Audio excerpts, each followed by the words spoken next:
Assalamualaikum warahmatullahi wabarakatuh. Alhamdulillah, asyhadu an la ilaha illallah wahdahu la syarikalah wa asyhadu anna Muhammadan abduhu wa rasuluh. Allahumma shalli ala Muhammad wa ala ali Muhammad kama shallaita ala Ibrahim wa ala ali Ibrahim fil alamina innaka Hamidum Majid. Alhamdulillah, segala puji bagi Allah atas rahmat dan karunia-Nya pada kesempatan hari ini bisa bertemu kembali insya Allah dengan saya pada kesempatan hari ini. Saya menjadi host pada kesempatan hari ini untuk bertemu atau berbicara berkaitan dengan masalah-masalah kehidupan kita sehari-hari. Insya Allah saya akan kontak pada kesempatan hari ini dengan pengurus di Korps Subalik Pasundan. Kebetulan beliau ditugaskan di pengurus pusat Korps Subalik Pasundan, yaitu di bidang dakwah, yaitu beliau namanya adalah Ustadz Oman Abdurrahman. Insya Allah saya akan berbincang-bincang berkaitan dengan pada kesempatan ini yang seringkali banyak terjadi di masyarakat, dan ini menjadi masalah yang berujung kepada masalah keluarga, bahkan masalah hubungnya dengan anak dan istri yang dapat menimbulkan keresahan di masyarakat. Yaitu kita akan berbicara tentang istilahnya Bang Emok ya, Bang Emok ya. Nanti mungkin penjelasan dan segala macam nanti akan disampaikan kepada Ustadz Oman ya sebagai narasumber pada kesempatan hari ini. Insya Allah saya akan coba hubungi Ustadz Oman. Ustadz silahkan disiapkan. Alhamdulillah. Ustadz Damang, Ustadz.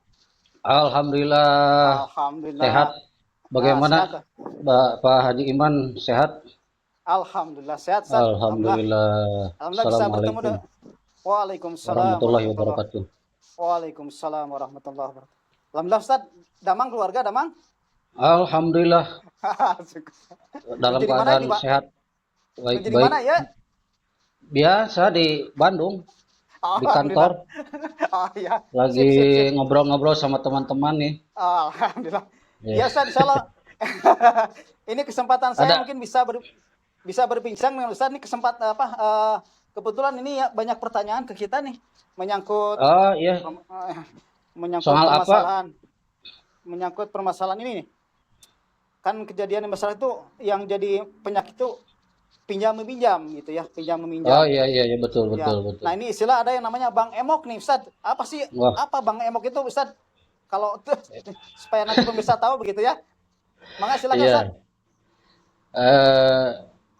Alhamdulillah ya pada kesempatan ini barangkali sambil nyantai dan berjalan-jalan kebetulan bertemu dengan Pak Haji Ya. untuk sedikit klarifikasi atau menjelaskan tentang Bang Emok yang mana sedang marak itu di masyarakat. Ya, yang luar biasa dampaknya ya. Nah, apa yang disebut Bang Emok? Kalau dilihat bahasa itu kan Emok itu dari kata Sunda, bahasa Sunda, Haji. Ya. Intinya Emok itu emak-emak yang biasa bersimpuh, duduk, dan dilipat kakinya ke belakang. Intinya bahwa Bang Emok itu bisa diartikan seorang yang punya uang, debitor, langsung mendatangi nasabahnya ke rumah-rumah. Biasanya suka duduk di lesehan, di terlas-terlas, dan di situ ada ibu-ibu yang menjadi sasarannya itu adalah ibu-ibu. Karena disebut Bang Emok. Dan Bang Emok ini bisa dikatakan Pak Haji ini adalah ekonomi ibu-ibu. Banknya ibu-ibu. Karena kalau bapak-bapak jarang gitu ya. Jadi bapak-bapak itu jarang. Jadi alasan disebut Bang Emok itu karena emak-emak kebanyakannya. Ibu-ibu rumah tangga. Nah, ini alasan disebut Bang Emok barangkali Pak Haji. Kalau bertanya apa yang disebut Bang Emok. Jadi identik dengan kehidupan ibu-ibu yang berkerumun gitu ya. Yang identik mengurus keuangan gitu. Itu barangkali Pak Haji. Oh ya. Itu ya baru sekarang saya tahu Bang Emok itu. Istilah Sunda ya. Istilah Sunda, Bang Emok itu Ya diambil ya. dari kata Sunda itu. Oh iya iya. Ya betul betul. Eh, Jazakallah jazakallah. Insyaallah. Nah, benar-benar. selanjutnya kan ini harus tahu nih latar belakang ya. Kenapa Ya, alasan ya, masyarakat itu kok pinjamnya ke Bank Emo, kan sekarang mah udah ada banyak fasilitas untuk pinjamnya, kok kenapa ke Bank Emok gitu ya? mm, Kenapa ya latar belakangnya ya. sepertinya? Jadi kalau kita dilihat secara kronologis sosial, itu memang yang menjadi terpenting dalam hidup manusia itu adalah ekonomi. Salah satu dari banyak masalah dalam kehidupan manusia itu adalah dari ekonomi. Karena kesejahteraan itu menjadi sebuah faktor terhadap kebahagiaan mungkin kalau di dalam sisi ekonomi. Hmm, Kemudian ketika ekonominya macet, mandek, mungkin agak sedikit goyang dalam kehidupan berumah tangga, bermasyarakat. hmm, Nah ini kenapa ada Bank Emok? Karena memang pada saat ini ekonomi itu sedang tidak baik-baik. hmm, Karena kebutuhan makin meningkat, kemudian penghasilan pun menurun, hmm, jadi banyak pengangguran, banyak yang di PHK, jadi sulit untuk mencari lapangan kerja, untuk mendapatkan ya, penghasilan. Mungkin karena hmm, kesulitan itulah akhirnya mau ke bank resmi, mungkin masyarakat itu harus ada jaminan, itu pun ribet hmm, ya, ya, administratifnya. Sedangkan hmm, kalau dilihat Bank Emok itu instan dan tidak ribet, juga cukup hanya syaratnya KTP dengan kakak saja oh dan iya tidak ada iya iya, jaminan apa-apa. Nah itu hmm, menjadi alasan karena kebutuhan yang urgent, yang sifatnya konsumtif, yang harus ada pada saat itu tidak mungkin ke bank yang resmi. Nah hmm, itu jadi iya, akhirnya lari si masyarakat itu ke bank yang sifatnya menawarkan dan langsung ke tempat, juga tidak ada syarat yang ribet, yang ringan, yang mudah, hanya KTP dengan kakak dan tanda tangan yaitu suami, izin suami. hmm, Nah itu barangkali hmm, iya iya iya iya, kenapa alasan masyarakat memilih hampir kebanyakan gitu ya, sebagian besar hmm, masyarakat hampir. Tapi ini masyarakat dari menengah ke bawah, Pak Haji, hmm, dalam oh iya, ekonominya yang rendah, hmm, dalam ekonomi iya yang iya, rendah itu kebanyakan iya, hampir sebagian banyak. Nah itu hmm, barangkali alasan kenapa kebanyakan masyarakat pada saat ini banyak yang meminjam itu lebih memilih ke bank ilegal gitu daripada hmm, ke bank legal. oh Karena iya. alasannya adalah lebih mudah gitu. Iya iya iya. Oh, pantesan ya. Dan emang sepertinya emang kebanyakan emang menengah ke bawah Ustaz dah. Kalau yang Iya, menengah ke atas mah dah udah punya oh, uang untuk nggak usah minjem apa? ya. Iya betul betul Ustaz Ya, Ustaz. ya Iya iya. seperti Pak Haji untuk apa pinjam ke Bank Emok deposito banyak, gitu ya, uang tersisa Iya. untuk Iya nah, apa? Ustaz. Nah, Itu itu mah jadi orang yang sangat membutuhkan gitu. oh, betul betul betul. Ya, nah justru itulah nanti yang mungkin para para ustadz, para mubalek mungkinnya itu Hmm, mengalami masalah-masalah itu. Sehingga kan banyak yang kejadiannya kan karena latar belakang inilah banyak yang stres, depresi, bahkan iya, sampai iya. ke ada yang bunuh diri ya, gitu ya. Berarti Hmm, efeknya luar biasa itu ya luar kepada biasa, luar biasa. apa namanya kepada akidah ya, akidah masyarakat Hmm, ya. Nah, ya mungkin merambah ke mana-mana itu teh, iya iya. kalau Nah, dari mungkin nah ini ekonomi. kira-kira Ustadz yang terjadi di Ustadz sendiri atau di lingkungan sekitar. Apa dampak yang ditimbulkan jika pinjam ke Bank Emok begitu ya? Kalau dampak yang ditimbulkan daripada Bank Emok jelas sangat besar terdampaknya. Yang Ya. pertama adalah hidupnya akan selalu ketergantungan terhadap pinjaman. Hmm. Nah itu apalagi kalau pinjam meminjam itu sudah menjadi attitude, sudah Hmm. menjadi karakter, sudah menjadi kebiasaan. Jadi akan melahirkan ketidakmandirian hidup seseorang. Kalau tidak Hmm. mandiri hidup seseorang itu sudah menjadi sesuatu yang mungkin tidak akan bahagia. Orang itu selalu Hmm. ketergantungan, apalagi ketergantungan kepada hal-hal yang riba, Hmm. yang diharamkan, itu yang Hmm. tidak dibolehkan. Hmm. Kemudian dampaknya itu akan selalu hidupnya gelisah karena dikejar-kejar dengan dosa Ya. dan dengan hutang, dan dia itu akan memikirkan esok hari harus membayar hutang, dan apabila telat akan ditagih dengan kejam karena satu persentasinya juga lebih besar daripada bank resmi, kemudian cara menagihnya pun kejam, menghalalkan segala cara. Itu juga dampaknya luar biasa. Dan kemudian bagi orang yang meminjam kepada Bank Emok itu akan tutup lubang, gali lubang. Mending kalau tutup lubang, gali lubang. Tapi kebanyakan lubang terus digali tapi tidak ditutup. Kenapa? Karena Pak Haji gini. Karena ini realita. Ya realita ini realita. Coba lah di masyarakat.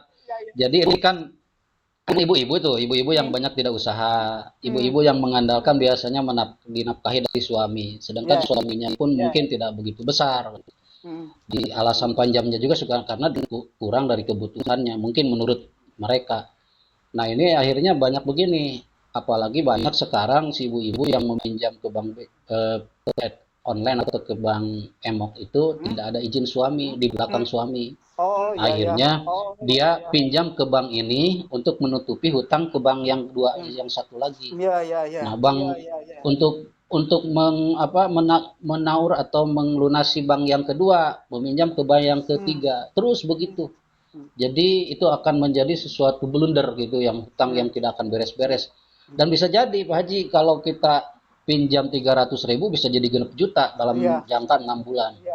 Tidak mustahil, banyak yang gitu. Akhirnya dampaknya secara kehidupan sosial skup terkecil di keluarga berantakan, banyak yang cerai, yang kemudian banyak juga rumah yang disita, yang tadinya punya rumah jadi tidak punya rumah. Nah itu jadi hidup tidak berkah, dan kemudian itu sudah hancur-hancuran. Intinya tidak berkah. Jadi kemudian adanya bisa jadi pertengkaran setiap hari, perceraian, kemudian bisa jual rumah, kemudian harta tak berkah. Jadi banyaklah kehidupan ekonomi juga kalau bank seperti itu ya akan merusak kestabilan ekonomi. Gitu. Jadi luar biasa dampaknya. Iya.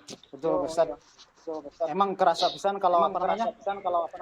Bank Emok ini ya.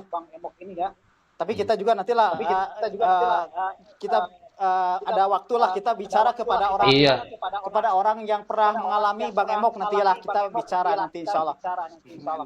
Siap betul. Memang realita itu realita. Realita.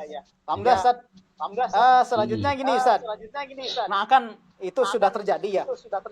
Terjadi banyak masyarakat yang melakukan itu. Nah, berarti kan kita harus ada solusi begitu ya. Solusi supaya tidak pinjam ke Bank Emok begitu. Gimana ya? Kira-kira Ustaz. Oh iya, pasti setiap masalah pasti harus ada solusi, gitu ya. Nah, solusinya barangkali bisa jadi yang pertama adalah karena pemerintah harus membangun sistem ekonomi yang kuat dan merata bagi masyarakat. Jadi bangun ekonomi, yang kecil dibangun, yang besar bangun. Bukan hanya yang besar saja dikasih modal, tapi yang kecil UMKM itu ya mikro itu harus diperhatikan karena itu yang langsung bersentuhan ekonomi dengan kebutuhan masyarakat yang urgent. Nah ini adalah kelemahan pemerintah, jadi tidak ada ekonomi yang memeratakan sampai ke bawah. Harusnya pemerintah ikut andil dan kemudian regulasinya yang kuat, jadi atur itu ya. Bagaimana tindakan pemerintah bagi bank yang ilegal, jangan sampai berkeliaran jika hantu gitu. Seperti hantu. Jadi hantu yang menakut-nakuti gitu ya. Betul. Iya, menakutkan itu. Hantu yang menakutkan tapi dibutuhkan gitu ya bagi yang tidak mengerti. Dibutuhkan. Jadi satu sisi ditakutkan tapi satu sisi dirindukan. Dirindukan gitu. Oh gitu ya. Jadi itu ironisnya Bang Emok tuh. Berarti ini harus ada kerjasama antara pemerintah, kemudian masyarakat, kemudian pribadinya itu sendiri. Itu harus apa namanya? Ya harus. Harus ada sinergi. Iya betul. Harus ada Kalau sinergi. sekarang kan pemerintah sudah menyediakan, tapi kalau pribadinya masih apa namanya ketergantungan kan lumayan juga itu teh. Berarti itu harus ada edukasi, edukasi dari berbagai pihak, baik dari pemerintah maupun dari para agama, pemangku agama harus punya ikut andil. Jadi dua belah pihak itu antara agama atau pemangku agama, tokoh agama berikut. Pemerintah itu harus ikut andil bersama-sama membangun secara sosial dan moral masyarakat. Kemudian dan masyarakat itu harus bersama-sama itu punya andil, yaitu menolak adanya bank emok, karena bank emok mau tidak mau itu adalah ilegal yang tidak diatur, yang tidak disetujui oleh pemerintah. Tapi betul, kenapa betul. masih banyak? Nah, itu yang menjadi persoalan. Yang ketiga, solusinya itu masyarakat harus adanya harus paham ya, harus paham tentang hukum dan dampaknya. Jadi karena memang itu dangkal atau rendahnya pemahaman masyarakat juga. Jadi harusnya masyarakat itu paham tentang hukumnya, tentang masalah dampak daripada bank emok itu. Dan yang keempat, solusinya harus punya rasa syukur masyarakat itu dengan rezeki yang ada. Betul, betul, Bersyukur, kemudian qanaah, kemudian kita dekati Allah dengan ritual kita, dengan doa kita. Dan itu intinya harus menerima. Kenapa? Karena selama kita masih keinginan, itu tidak ada batasnya keinginan. Jangankan uang yang tidak, orang yang bawah ekonominya yang sama sekali tidak punya penghasilan, orang yang banyak uang pun kalau memang keinginan itu tidak ada kenyang-kenyangnya, tidak ada kenyang-kenyangnya selalu. Ya banyak orang yang miliaran tetapi masih korupsi, masih menggasak harta orang dan sebagainya, tidak sedikit. Jadi itu. Nah, jadi intinya adalah ending daripada segala masalah yang tadi adalah bagaimana seorang masyarakat yang mengatakan muslim, kita memiliki bersyukur atas segala nikmat. Karena syukur itu satu akan menjadikan cukup rezeki yang ada, yang kedua akan berkah, yang ketiga akan diberikan kebahagiaan dunia dan akhirat. Itulah syukur kuncinya. Itu barangkali Pak Haji solusinya. Ya, alhamdulillah Ustaz. Jadi ada pengalaman mungkin buat saya, terus mungkin mudah-mudahan bagi pemirsa yang mendengarkan di kesempatan pertama kali ini, insyaallah. Ya, mudah-mudahan walaupun sedikit tapi sederhana, mudah-mudahan menjadi solusi. Amin. Iya Ustaz. Alhamdulillah insyaallah. Untuk kali ini saya mengucapkan jazakallah kepada Ustadz. Mudah-mudahan insyaallah di lain waktu kita amin sama-sama. Ya, siap Pak Haji. Mudah-mudahan Pak Haji sehat. Amin. Ya, assalamualaikum warahmatullahi wabarakatuh. Waalaikumsalam warahmatullahi wabarakatuh. Alhamdulillah.